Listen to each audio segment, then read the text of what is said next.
Hello friends, मेरा नाम मनीष सिंगला और आपका स्वागत है इस यूट्यूब चैनल पर। तो देखिए फ्रेंड्स, यहाँ पर आपकी सोम की क्लासेस और स्टील की क्लासेस जो कंप्लीट हो चुकी है, तो आज से हम स्टार्ट करने जा रहे हैं आरसीसी। तो आप चैनल को सब्सक्राइब जरूर कर लीजिएगा। और मैं आपका ज़्यादा टाइम वेस्ट नहीं करते हुए मैं आपके सामने डायरेक्ट क्वेश्चन लेकर आ रहा हूँ, क्योंकि वीडियो लंबी रहने वाली है। तो देखिए फ्रेंड्स, हम आज आरसीसी स्टार्ट करने जा रहे हैं। तो इसके बारे में आपको मैं सबसे पहले बेसिक सिर्फ 2 पॉइंट बताऊंगा, ज़्यादा कुछ नहीं है, क्योंकि हमें कुछ ज़्यादा एक्सप्लेनेशन नहीं करना है। हमें डायरेक्ट आंसर से मतलब है और थोड़ा बहुत उनका बेसिक नॉलेज से मतलब है। तो आरसीसी के अंदर आपको 2 यूनिट वेट पता होना चाहिए। एक होता है प्लेन सीमेंट कंक्रीट के केस में और एक होता है आपका आरसीसी के केस में। आरसीसी केस में आपका यूनिट वेट कितना रहेगा? 25 किलो न्यूटन पर मीटर क्यूब। और एक आपका पीसीसी की बात करें तो वहाँ पे आपका आंसर रहेगा 24। तो ये आपको 2 टर्म है जो याद होनी चाहिए, बिल्कुल बेसिक है। ये वैसे तो आजकल क्वेश्चन आता ही नहीं है, लेकिन हो सकता है कि आपका एग्ज़ाम पैटर्न है जो बहुत इजी आए और वहाँ पर ये क्वेश्चन पूछा है, तो आप मिस्टेक मत कीजिएगा। नेक्स्ट क्वेश्चन देखिए फ्रेंड्स, हम बात करते हैं यहाँ पर आज का पहला question. This purpose of reinforcement in pre stress concrete is to. Pre stress के अंदर जो हम रेनफोर्समेंट प्रोवाइड करते हैं, तो हमारा उसका पर्पस क्या होता है? तो उसका पर्पस रहता है impart initial compressive stress in concrete. Initial compressive stress देना ही हमारा वहाँ पे जो मेन मोटिव रहता है। Pre stress, post stress, pre tension, post tension आपने पढ़ा होगा। लेकिन आपके पंजाब के पंचायती राज डिपार्टमेंट के अंदर जो एग्ज़ाम होने वाला है उसमें ये आउट ऑफ सिलेबस रहेगा, ये सिलेबस में नहीं है। लेकिन मैंने तो यहाँ पर 2-4 क्वेश्चंस हैं जो अब यहाँ पे लिए हैं, ताकि आपका जो है थोड़ा क्लियरेंस हो जाए, रिवीजन हो जाए, ताकि आपको अगर बाई चांस 1-2 क्वेश्चन ऐसा मिलता है कि जो आउट ऑफ सिलेबस है, तो आपका गलत नहीं होगा। यहाँ पर पूछा गया इनकरेक्ट स्टेटमेंट निकालनी है आपने इनमें से कि कौन सी स्टेटमेंट इनकरेक्ट है। तो loss of pre stress in pre tensioning, तो ये आपके जो तीनों के तीनों करेक्ट रहेंगे। ये आप डायरेक्ट याद कर लीजिए, क्योंकि सिलेबस में नहीं है, तो इसलिए इन पर टाइम वेस्ट हम नहीं करेंगे। ये मोस्ट इंपॉर्टेंट क्वेश्चन है जो सिलेबस में ना होते हुए पूछा जा सकता है। Cube strength of control concrete is to be used for pre tension और पोस्ट टेंशन के अंदर उन्होंने यहाँ पर स्ट्रेंथ की बात की गई है। तो उसकी स्ट्रेंथ की बात की गई है, तो क्यूब स्ट्रेंथ क्या रहेगी? ये आपने डायरेक्ट टर्म पे याद करा होगा। जैसे हम याद कर लेते हैं M35 एंड M40 आपने याद करा होगा। M30 एंड M40 याद करा होगा आपने। तो यहाँ पर है जो प्री टेंशन के अंदर हम कितना याद रखते हैं? प्री टेंशन के अंदर हम याद रखते हैं 40 और पोस्ट टेंशन के अंदर होता है 35। तो यहाँ पर करेक्ट आंसर रहेगा आपका बी। यहाँ पर है जो 42 है। प्री टेंशन पोस्ट टेंशन हो चुका है, करेक्ट है। नेक्स्ट क्वेश्चन आता है prestressing loss in post tension and pre tension beam are respectively. कितना लॉस है जो होता है? ये रहता है हमारा 15 से 20%। Propagation of share crack in pre stress concrete member depend upon, किस पे डिपेंड करते हैं? ये shape of the cross section of the beam. Beam के क्रॉस सेक्शन पे डिपेंड करें, क्योंकि इसके अंदर क्या होता है फ्रेंड्स, 2 टाइप के क्रैक्स होते हैं जनरली, आपने सुना होगा। अगर 2 टाइप के क्रैक होते हैं, एक होता है आपका शेयर क्रैक और एक होता है आपका वेब, यानी कि वेब शेयर हो गया और एक हो गया फ्लेक्सर शेयर। फ्लेक्सर शेयर और वेब शेयर 2 तरह के क्रैक आएंगे यहाँ पर, क्रैक होते हैं। तो वेब शेयर आपका जो होता है इंटीरियर पॉइंट से स्टार्ट होते हैं, जो इंटीरियर पार्ट होता है, जो सेक्शन का इंटीरियर पॉइंट होता है, तो वहाँ से जब हमारा वेब शेयर होता है जब मेंबर की लोकल टेंसाइल स्ट्रेस, यानी कि जो लोकल टेंसाइल स्ट्रेस है जो आपकी मैक्सिमम कर जाते हैं टेंसाइल स्ट्रेंथ से, जो टेंसाइल स्ट्रेंथ उसकी सेक्शन की है उससे ज़्यादा जब एक्सीड कर जाती है, तब ये जनरेट होता है। और अगर फ्लेक्सर की बात करें तो शेयर फ्लेक्सर क्रैक, जो इसमें क्या होता है, शेयर एंड फ्लेक्सर दोनों के कंबाइन से इसकी स्ट्रेस है जो टेंसाइल स्ट्रेंथ से ज़्यादा हो जाती है, तो उसी कारण है जो ये क्रैक आता है। यदि किसी शेयर इन्फोर्समेंट, किसी सेक्शन में शेयर रेनफोर्समेंट है, यदि किसी सेक्शन के अंदर शेयर रेनफोर्समेंट नहीं है, तो ये क्रैक क्या करता है, यहाँ पर आपका जो कंप्रेशन जोन होता है तो उस साइड चला जाता है, जिस कारण जो डायगोनल टेंशन फेल हो जाता है। नेक्स्ट क्वेश्चन की हम बात करते हैं। आपका नेक्स्ट क्वेश्चन क्या कह रहा है?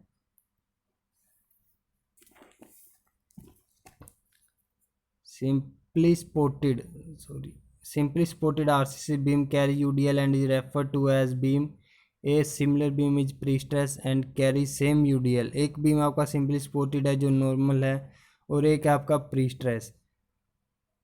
दो आपके बीम बनाए गए हैं, यहाँ पर सेक्शन बनाए गए हैं, तो आपने बताना है कि किसके अंदर डिफ्लेक्शन ज़्यादा होगा। तो जाहिर सी बात है ये आपका ए में डिफ्लेक्शन ज़्यादा होगा, प्री स्ट्रेस वाले में कम होगा। उसके बाद नेक्स्ट क्वेश्चन आता है हमारा, which of the following system of pre stressing suitable for pre tension member. यहाँ पर है जो आपको सिस्टम बताना है, यानी कि जो मेथड होते हैं, जो हम जैसे हम ये इसको यहाँ पे वायर डालते हैं, स्टील बार डालते हैं, इनको स्ट्रेच करते हैं और फिर कंक्रीट पोर करते हैं, ये वो सिस्टम की बात हो रही है। यहाँ पे वो सिस्टम पूछे गए यहाँ पे प्री स्ट्रेसिंग के अंदर भी आपने बताना है कि कौन सा सिस्टम था। तो आपका होर सिस्टम होता है। होर सिस्टम के अंदर हम क्या करते हैं, वायर जो स्टील रोड होते हैं उनको हम स्ट्रेच कर लेते हैं, ऐसे यहाँ से इतना इस साइड पीछे की तरफ हम स्ट्रेच कर लेते हैं इनको। जब स्ट्रेच करने के बाद हम क्या करते हैं, यहाँ पे कंक्रीट डाल देते हैं। कंक्रीट जब तक हार्ड नहीं हो जाता तब तक हम इनको जो है होल्ड करके रखते हैं। तब जब कंक्रीट हार्ड हो जाता है तो इसको छोड़ देते हैं, यहाँ से कटिंग कर देते हैं। इसी मेथड को जो है होवर सिस्टम बोला जाता है। तो ये प्री स्ट्रेसिंग के अंदर आता है।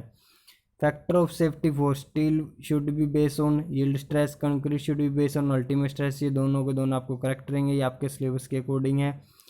For reinforce concrete section the shape of shear stress diagram. Shear stress diagram की शेप बतानी है आपने कि कैसी होती है। तो ये आपकी अब पैराबोलिक न्यूट्रल एक्सिस से ऊपर पैराबोलिक रहती है, रेक्टेंगुलर हो जाती है below the neutral axis. Neutral axis के नीचे जो ये रेक्टेंगुलर हो जाती है। तो ये आपने याद रखना है शियर स्ट्रेस का डायग्राम। अगर मैं बात करता हूँ यहाँ पर शियर स्ट्रेस लिखा हुआ है इसलिए कन्फ्यूज़न हो चुका था। ये शियर स्ट्रेस है। अगर आपसे पूछा जाए कि शियर स्ट्रेन, शियर स्ट्रेन के अंदर क्या होता है आपका, ऐसे होता है डायग्राम। शियर स्ट्रेन ये न्यूट्रल एक्सिस होता है, न्यूट्रल एक्सिस के नीचे पैराबोलिक रहती है। अगर आपका शियर स्ट्रेन पूछा है, शियर स्ट्रेस जब पूछा जाता है तो आपका ऊपर क्या रहता है, रेक्टेंगुलर रहता है। शियर स्ट्रेन में ऊपर रेक्टेंगुलर रहता है। Diagonal tension in beam, diagonal tension की बात हो रही है यहाँ पे बीम के अंदर। तो ये आपकी कहाँ पर मैक्सिमम होगी, increase below the neutral axis and decrease, यहाँ पर डिक्रीज आएगा, decrease above the neutral axis. Neutral axis से ऊपर जाते हैं तो ये डिक्रीज हो जाती है। आप यहाँ पर जैसे ये मैंने सेक्शन लिया, ये इसका न्यूट्रल एक्सिस है और यहाँ पे स्पॉटेड है, और यहाँ पर जो इसके क्रैक जनरेट होने स्टार्ट हुए हैं, फ्लेक्सुरल फेलर, ये क्रैक जनरेट होने स्टार्ट हुए हैं। तो ये बेसिकली क्या होता है, यहाँ पर जब स्टार्टिंग होती है, बिल्कुल बिल्कुल स्टार्टिंग होती है, ये बिल्कुल एज इट 45 डिग्री के एंगल बनाते हैं। जैसे जैसे ऊपर क्रैक जाते जाते हैं न्यूट्रल एक्सिस से ऊपर की तरफ जाते हैं जैसे हम, तो यहाँ पर जो ये एंगल है जो 45 डिग्री टू 90 डिग्री तक चेंज हो जाता है। लेकिन जैसे ही ये न्यूट्रल एक्सिस क्रॉस करते हैं और जैसे ऊपर ऊपर की तरफ जाते हैं तो ये 90 डिग्री का एंगल ले लेते हैं, और ऊपर जाते जाते जो क्रैक है जो कम होने लगते हैं। इसी कारण है जो ये क्वेश्चन जो है नॉर्मल है, वैसे किसी बुक्स के अंदर इसका आंसर वैसे मुश्किल ही मिलेगा, तो ये वहाँ से क्वेश्चन पूछा गया है। If a beam fail in bond then its strength can be increase by most economical. कौन सा मोस्ट इकोनॉमिकल मेथड ऐसा है जिससे हम बॉन्ड को स्ट्रेंथ इंक्रीज कर सकते हैं, बॉन्डिंग स्ट्रेंथ इंक्रीज कर सकते हैं। तो आपके जो थिन वायर हम यूज़ करते हैं, थिन बार यूज़ करते हैं, जो हम ज़्यादा नंबर में यूज़ करेंगे। One of the criteria effective width of leg T beam. T beam के अंदर आपने बताना है कि एल का क्या काम, एल किसको डिनोट कर रही है, एल किसे डिनोट कर रही है, एल हमारी डिनोट करती है जहाँ पे हमारी जीरो बेंडिंग मोमेंट रहती है, distance between point of zero bending moment, या फिर आपके कोई भी ऐसे दो पॉइंट कॉन्ट्राफ्लेक्सर पॉइंट उनके बीच की डिस्टेंस। और एक यहाँ पर एक क्वेश्चन और टी बीम से पूछा जाता है कि आपका रेक्टेंगुलर एक्ट कैसे करता है। जब टी बीम होता है तो वो एज रेक्टेंगुलर है जो कैसे एक्ट करता है, जब आपका न्यूट्रल एक्सिस है जो विद इन फ्लेंज रह जाता है, यानी कि neutral axis with in flange रहता है, इसे हम फ्लेंज बोलते हैं। ये हमारा वेब रहता है। जैसे ही आपका न्यूट्रल एक्सिस है जो within T beam flange रह जाता है तो उसे हम बोलते हैं rectangular section, as a act करता है वो। और इसके अंदर एक और पॉइंट है कि हमें कैसे पता लगेगा कि हमारा न्यूट्रल एक्सिस है जो विद इन फ्लेंज है या नहीं है। तो एक देखिए फ्रेंड्स, ये एक ऐसा स्ट्रेस डायग्राम बनता है, ये ऐसे ये होता है। तो ये जो रिक्टेंगुलर पोर्शन होता है, जो ये रिक्टेंगुलर पोर्शन होता है, इसको 3/7 एक्स यू की वैल्यू दी गई है, और ये आपकी रहती है 4/7। अगर आपका फ्लैंज की विड्थ, फ्लैंज की डेप्थ है जो अगर 3/7 की इक्वल 3/7 से कम है, तो आपका न्यूट्रल एक्सिस के अंदर रह जाते हैं, और ये रेक्टेंगुलर पोर्शन है जो यहाँ तक आपका लाई करता है। अगर 3/7 से ये कम रह जाती है, अगर 3/7 से ये ज़्यादा रहती है, तो इसके अंदर है जो ये पैराबोलिक पोर्शन भी इंक्लूड हो जाता है। Which of the following statement is incorrect, incorrect statement आपने बतानी है। तो इनकरेक्ट स्टेटमेंट कौन सी रहेगी यहाँ पर, ये वाली। यहाँ पे लिखा गया है the number of longitudinal bar provide in एक circular column should not be less than 4। Circular column के अंदर ये बोल रहे हैं कि 4 से कम नहीं होनी चाहिए, लेकिन ऐसा नहीं है। ये आपका रिक्टेंगुलर के अंदर होता है, रिक्टेंगुलर के अंदर होते हैं आपकी 4 से कम नहीं होनी चाहिए, सर्कुलर के अंदर 6। Minimum pitch of transverse reinforcement in A column, minimum pitch कितनी रहनी चाहिए ट्रांसवर्स रेनफोर्समेंट के अंदर। तो आपके list lateral dimension of the member के लिस्ट लेटरल डायमेंशन हो गया 16 टाइम डायमीटर होगा जो स्मॉलेस्ट रहता है, या फिर आपका 48 टाइम होगा उसके रेनफोर्समेंट के। तो इन तीनों में से जो भी वैल्यू कम होगी उसके अकॉर्डिंग हमें जो पिच लेंगे। Expression the modular ratio M sigma C B M over में 280 सिग्मा, एक सेकेंड सॉरी, 280 ओवर में M sigma C B C. तो इसके अंदर यहाँ पर क्या बोला गया है कि आपने बताना है कि ये जो हम मॉडुलर रेशियो लेते हैं, मॉडुलर रेशियो की वैल्यू वो बताना है कि आप कितना लेते हैं। तो ये पार्शियली कंसिडर की जाती है, पार्शियली कंसिडर की जाती है, क्योंकि जैसे एक मैं आपको बता देता हूँ कि ये क्या रोल रहता है इसके अंदर, पार्शियली क्यों कंसिडर की जाती है। तो आपका अगर क्रीप आपने सुना है, तो क्रीप में क्या होता है, कोई काफ़ी सारी टर्म होते हैं। जैसे हम यहाँ पे, जैसे मैंने सडन लोड लगाया तो ये इनिशियल क्रीप आ गया, फिर हम इसको इंस्टेंटेनियस क्रीप बोल देते हैं। तो उसके बाद ये थोड़ा क्रीप आपकी ग्रेजुअली चलती है, और उसके बाद ये आपकी अल्टीमेट हो जाती है। तो हम यहाँ पर है जो रिकवर कर लेते हैं ऐसे, कुछ क्रीप है जो हमारी रिकवर हो जाती है। तो इसी कारण जो ये इनिशियल कंप्रेस, और ये इसीलिए हम है जो इसको लॉन्ग टर्म तक लेके चलते हैं। तो शॉर्ट टर्म लॉन्ग टर्म ये दो निकलते हैं, फिर उसके अलावा हम क्या करते हैं, इसको इंटरमीडिएट के अंदर निकाल लेते हैं। जैसे हम शॉर्ट टर्म की बात करता हूँ, तो मैं ये steel, young modulus of elasticity of steel, young modulus elasticity of concrete, ये लेते हैं। ये आपका रहता है शॉर्ट टर्म के लिए। लॉन्ग टर्म के लिए बात करता हूँ तो कंक्रीट ओवर में 1+θ, ये आपका रहता है लॉन्ग टर्म के लिए। तो हम यहाँ पर है जो पार्शली कंसिडर कर लेते हैं। अब तो हम पार्शली कंसिडर करते हैं, इसलिए हम इसके बाद क्या निकाल लेते हैं, ये फॉर्मूला निकालते हैं जो क्या रहता है आपका मॉडुलर रेशियो का। दो ये फॉर्मूला रहता है आपका 280 ओवर में 3 सिग्मा CBC, ये आपका रहता है यहाँ पे फॉर्मूला। उसके बाद आता है main reason for providing number of reinforcement bar at spot in simple supported beam to resist in that zone. तो ये बोन स्ट्रेस को जो है रजिस्ट करने के लिए होते हैं, ये मैं अभी आपको ऊपर एक्सप्लेन कर चुका हूँ। वैसे तो बोन स्ट्रेस को जो है ये रिड्यूस करते हैं। अगर आपको बॉन्डिंग, ये डेवलपमेंट लेंथ का formula I think LD is equal to sigma of IS और 4 टाउ BD, ये आई थिंक आपका जो LD का फॉर्मूला होता है, जो डेवलपमेंट लेंथ होती है जो वॉल या क्या या बीम के अंदर एम्बेडेड की जाती है। The limit of percentage of longitudinal reinforcement in column के अंदर रेनफोर्समेंट कितनी होनी चाहिए, मैक्सिमम रेनफोर्समेंट होनी चाहिए 6%, मिनिमम होनी चाहिए 0.8%। अगर हम बीम की बात करें, मैक्सिमम होनी चाहिए आपकी 4%। मिनिमम वहाँ पे कोई फिक्स नहीं की गई है, क्योंकि वहाँ पर है जो ग्रेड पे डिपेंड करती है। तो ग्रेड के अकॉर्डिंग आपको मिनिमम निकालनी हो, तो वो फार्मूला रहता है आपका AST is equal to 0.85 BD over में FY, यानी कि 85% of cross section area divide by FY। In symmetrical reinforce section shrinkage stress in concrete and steel are respectively.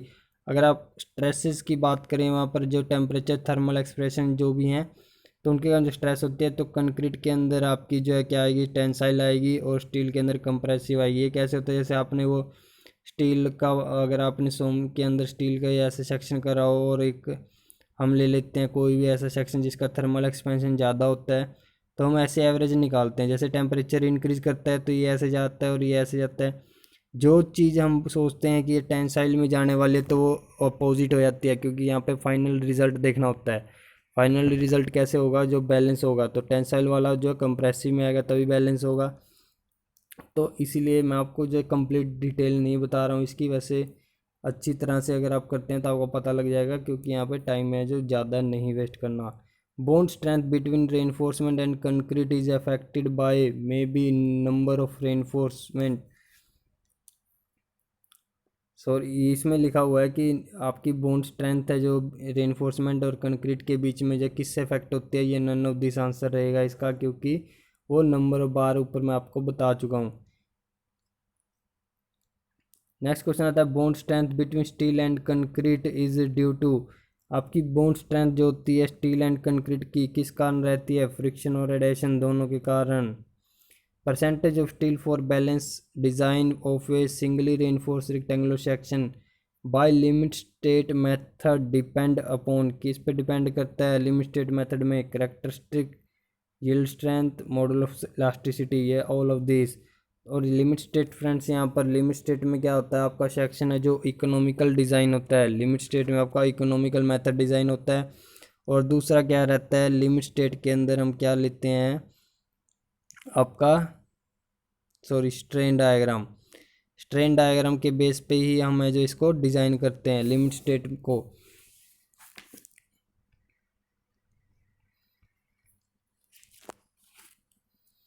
उसके बाद नेक्स्ट हमारा आता है कि फ्लेक्सुरल शियर फेलर इन कंक्रीट बीम के अंदर जो फ्लेक्सुरल शियर फेलर, तो वो क्या रहेगा, जैसे ही आपका फ्लेक्सुरल के अंदर, जैसे हम मानते हैं फ्लेक्सुरल के अंदर लार्ज बेंडिंग मोमेंट होता है, तभी आपका जो है फ्लेक्सुरल फेलर रहेगा। अकॉर्डिंग टू IS 456, IS 456 2000, ये आपको अगर 2000 है, ये आप याद ध्यान में रखना, एक 1978 के अकॉर्डिंग भी कोड में पूछा जाता है। तो यहाँ पर बताना है कि कंक्रीट फोर ये आपको फैक्टर कंप्रेसिव स्ट्रेस बतानी है डिज़ाइन पर्पज़ के लिए, तो ये रहेगी आपकी 0.446।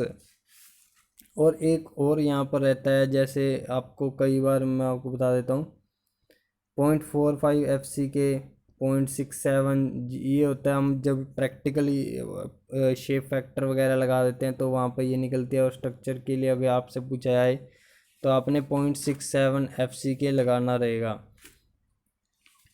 और इसमें और एक तो टर्म और पूछी जाती हैं, जैसे मैं आपसे बात करता हूँ outer most compression fibre, outer most से अगर बात की जाए तो आपको क्या टिक करना होगा, 0.35% और 0.35%। और स्ट्रेन से पूछा जाए तो 0.2%। Lateral tie in RCC column are provided to resist. Lateral tie को किस लिए प्रोवाइड किया जाता है, क्या रजिस्ट करने के काम आती हैं ये आपके रजिस्ट करते हैं buckling of longitudinal steel bar, buckling of longitudinal steel bar को रजिस्ट करते हैं।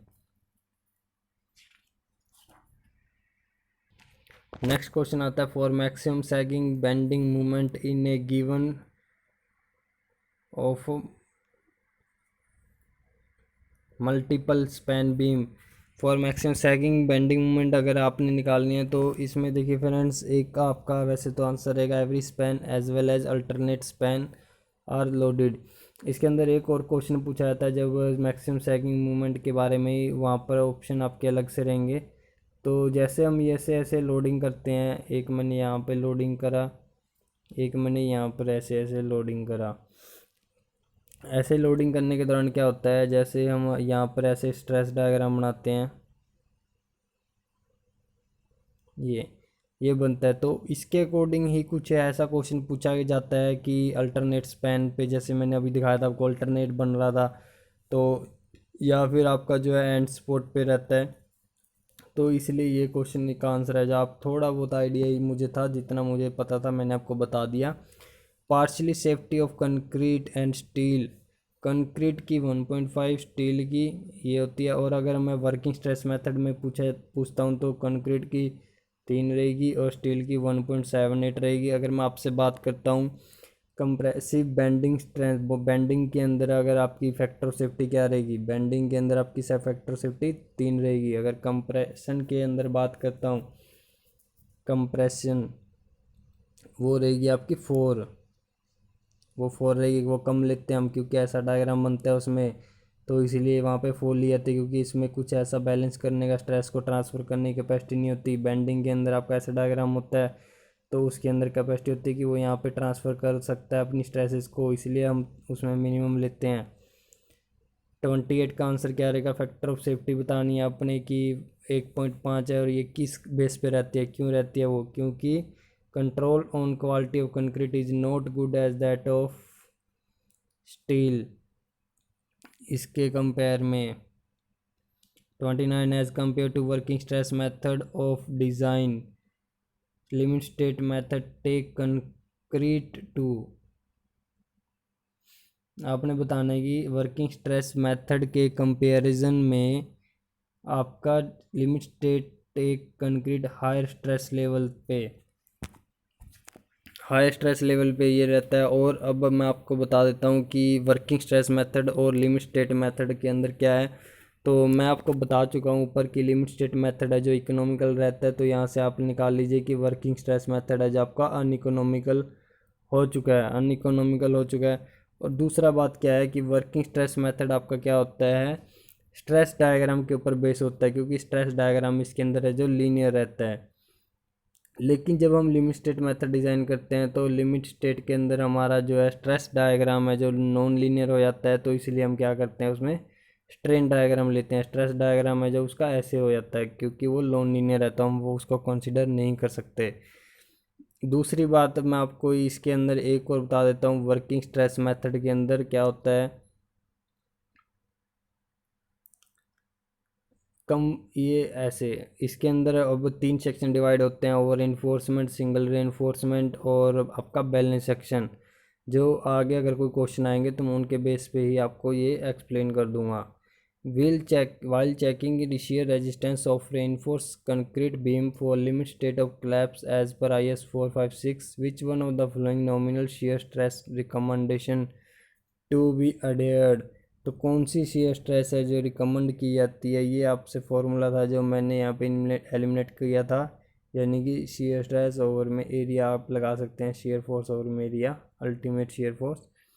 As per IS 456 singly reinforcement rectangular section single, तो ये आपका आंसर रहेगा 456। ये आपके 3, ये आपका अगर आपको क्रिटिकल या अल्टीमेट डेप्थ निकालना हो तो K/D ये होती है। तो ये आपसे जो K का फॉर्मूला पूछा जाता है, के आपका किस पे डिपेंड करता है, ग्रेड ऑफ स्टील पे डिपेंड करता है। जैसे मैं आपको बता देता हूँ, एक होगा माइल्ड स्टील 250, नेक्स्ट आपका रहेगा 415, थर्ड आप रहेगा 500। तो ये होता है आपका 0.53D, ये आपका रहता है 0.48D, ये आपका रहता है 0.46D। ये आपने तीनों याद रखने हैं, 415 के अकॉर्डिंग आपने यहाँ पे टिक लगा देना है। Purpose of design as per IS 456, deflection of RCC slab और बीम इज़ लिमिटेड टू, कितनी लिमिटेड होती है RCC स्लैब के अंदर आपने बताना है। तो ये होता है आपका स्पैन बाय 250, स्पैन बाय 250 होता है। ये परसेंटेज में आंसर दिए गए हैं तो आप यहाँ पे इंटू 100 कर लीजिए, तो ये आपका रहेगा 0.4%। 0.4 यहाँ पर ऑप्शन में नहीं है तो ये या तो यहाँ पे मिस्टेक होगा या यहाँ पे मिस्टेक होगा, आंसर है जो 0.4% रहेगा। और एक आंसर एक और मैं आपको बता देता हूँ, शायद मैंने आपको ये RCC के सोम के अंदर आई थिंक मैंने बताया भी होगा, वुड का डिफ्लेक्शन होता है। जो वुड का डिफ्लेक्शन क्या होता है, स्पैन बाय 360। मैंने आपको शायद लास्ट वीडियो में उसका बताया था कि RCC का जो मैक्सिमम स्टील स्ट्रक्चर के अंदर मैक्सिमम लिमिट क्या रहती है, स्पैन बाय 325, ये मैंने आपको बताई होगी। उसके साथ शायद ये भी बताया होगा, नहीं बताया होगा तो आप नोट कर लीजिएगा। As per IS 456, side face reinforcement not less than 0.05% of the web area is provided on each side when the depth of web is not less than, किससे कम ना हो हमारी डेप्थ ऑफ वेब की, ये रहेगा 750, इससे कम ना हो तो हमें ये साइड रेनफोर्समेंट अपलोड करनी पड़ती है, प्रोवाइड करनी पड़ती है।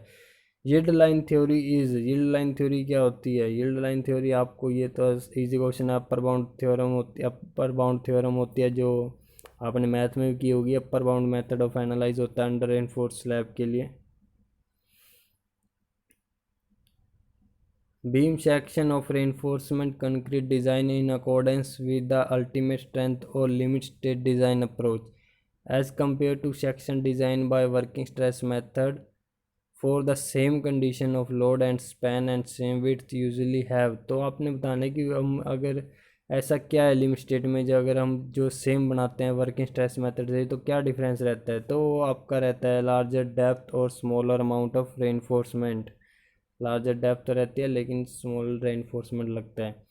In a reinforcement concrete in which flange is compression the position of the neutral axis, neutral axis की पोजीशन बतानी है आपने कहाँ पर रहती है, depend on the thickness of flange, ये करेक्ट आंसर रहेगा। Depend on the thickness of flange in the relation of to total depth of percentage of reinforcement. Thickness of flange, यहाँ से आपके कुछ समझ में आया? मैंने अभी आपको ऊपर आपको एक्सप्लेन किया था, ये फ्लेंज है, इसकी थिकनेस ये यानी कि डेप्थ इस पे डिपेंड करेगा। मैंने आपको बताया था कि न्यूट्रल एक्सिस के बीच में अगर लाई कर रहा है रेक्टेंगुलर होगा, रेक्टेंगुलर एक्सिस से बाहर भी हो सकता है तो रेक्टेंगुलर एक्शन नहीं एक्ट करेगा। तो इसीलिए यहाँ पर बताया गया है कि पोजीशन ऑफ न्यूट्रल एक्सिस है जो किस पे डिपेंड करती है, इसके जो मैंने 3/7 4/7 आपको बताया, तो ये इसकी डेप्थ पे डिपेंड करता है कि न्यूट्रल एक्सिस आपका कहाँ पे लाई करेगा। और दूसरा वहाँ पे आपकी reinforcement, the reinforcement in reinforce concrete shall have concrete cover, the thickness of such cover shall not be less then 25 mm से आपकी कम होनी ही नहीं चाहिए। In an axially loaded spiral reinforced short column, the concrete inside the core is subjected to triaxial, कहाँ है, ट्राईएक्सियल compression रहेगा आपका answer. ये ऑल डायरेक्शन के अंदर आपका जो लोड एक्ट करेगा। Compress the maximum permissible shear stress in bureau of Indian standard IS 456 2000 के बेस पे आपने बताना है कि मैक्सिमम परमिसिबल शियर स्ट्रेस है जो कैसे रहेगी, वो आपका करेक्ट आंसर रहेगा डायगोनियल कंप्रेशन फेलर। क्योंकि इसमें क्या होता है,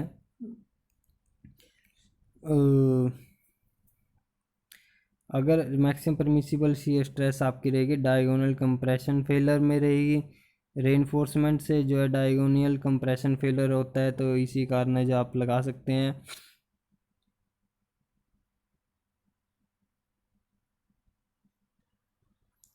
इसमें मैं आपको एक बार दोबारा बता देता हूँ, इसके अंदर क्या था कि आपसे क्वेश्चन पूछा गया है कि maximum permissible shear stress, maximum permissible shear stress base पूछा गया है कि आपका किस पे डिपेंड करेगी, ये आपको फेलर बताना है कि इनमें से कौन सा ऐसा फेलर है जिसके बेस पे हम इसको कंसिडर करते हैं कि ऐसा कुछ फेल ना हो, तो कितनी हम मैक्सिमम परमिसिबल शियर स्ट्रेस हम करते हैं अलाउ। तो शियर स्ट्रेस परमिसिबल के लिए हम यहाँ पे जैसे शियर इन्फोर्समेंट प्रोवाइड करते हैं तो हम वहाँ पे शियर इन्फोर्समेंट कभी भी ओवर नहीं डालते या फिर हम अंडर नहीं रखते। अगर ज़्यादा रख देते हैं तो क्या होता है, डायगोनल कंप्रेशन फेलर आपका जो है हो जाता है और कम के कारण भी हो जाता है। तो इसलिए जो हमारे लिए इंपॉर्टेंट शियर स्ट्रेस के अंदर परमिसिबल रखना है तो ये रहता है diagonal compression failure. The design for the limit state of collapse in flexural is based on which of the following assumption, किसके बेस के ऊपर assumption रहेगा, तो ये फर्स्ट, ये आपने, ये बहुत इजी है आपको पता होगा। Next, the relation between the compressive stress distribution in concrete and the strain in concrete में भी assume a rectangular trapezoidal parabol, no, आप किसी भी तरह की ऐसे शेप नहीं हो सकती कि हम रेक्टेंगुलर मान लिया, ट्रेपेजोइडल मान लिया, फिर पैराबोल की मान लिया, ऐसा कुछ नहीं है। तो आपका ये करेक्ट आंसर नहीं है CAB, और ये आपका करेक्ट आंसर यानी कि ओनली ऑप्शन A। तो देखिए फ्रेंड्स, आपके 40 क्वेश्चन हो चुके हैं, तो नेक्स्ट 2 वीडियोस में आपकी जो कंप्लीट RCC हो जाएगी। तो इस वीडियो को ज़्यादा से ज़्यादा शेयर कीजिएगा, लाइक करना मत भूलिएगा। Thank you and best of luck.